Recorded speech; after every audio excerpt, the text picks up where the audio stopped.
ಬೆಂಗಳೂರಿನ ಕೋರಮಂಗಲದಲ್ಲಿ ನಡೆದ ರಾಜ್ಯ ಮಟ್ಟದ ಟೇಕ್ವಾಂಡೋ ಸ್ಪರ್ಧೆಯಲ್ಲಿ ರಾಮನಗರದಿಂದ ಭಾಗವಹಿಸಿದ ಮಕ್ಕಳು ಪದಕವನ್ನು ಗೆಲ್ಲುವುದರ ಮೂಲಕ ರಾಷ್ಟ್ರ ಮಟ್ಟಕ್ಕೆ ಆಯ್ಕೆಯಾಗಿದ್ದರು.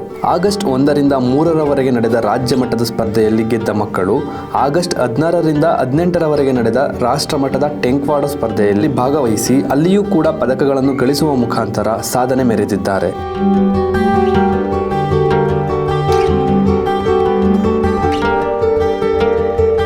ರಾಷ್ಟ್ರ ಮಟ್ಟದಲ್ಲಿ ಚಿನ್ನದ ಪದಕವನ್ನು ಪೂರ್ವಿಕಾ ಎಂ 8ನೇ ತರಗತಿ ಶರತ್ ಮೆಮೋರಿಯಲ್ ಆಂಗ್ಲ ಶಾಲೆ ರಾಮನಗರ ಇವರು ಗಳಿಸಿದ್ದರೆ, ಹರ್ಮೀನ್ ಫಾತಿಮಾ 5ನೇ ತರಗತಿ ಬೆಥಲ್ ಇಂಟರ್ನ್ಯಾಷನಲ್ ಸ್ಕೂಲ್ ಇವರು ಬೆಳ್ಳಿಯ ಪದಕವನ್ನು ತಮ್ಮದಾಗಿಸಿಕೊಂಡಿದ್ದಾರೆ. ಇದರೊಟ್ಟಿಗೆ ಹರ್ಷಿತಾ ಪಿ 4ನೇ ತರಗತಿ ಓಲಿ ಕ್ರೆಸೆಂಟ್ ಆಂಗ್ಲ ಶಾಲೆ ರಾಮನಗರ ಕಂಚಿನ ಪದಕವನ್ನು ಗೆದ್ದಿದ್ದಾರೆ. ಈ ಮೂವರು ರಾಮನಗರದ ವಿದ್ಯಾರ್ಥಿಗಳಾಗಿದ್ದು ಜಿಲ್ಲೆಯ ಹೆಸರನ್ನು ರಾಷ್ಟ್ರ ಮಟ್ಟದಲ್ಲಿ ಗುರುತಿಸುವಂತೆ ಮಾಡಿದ್ದಾರೆ.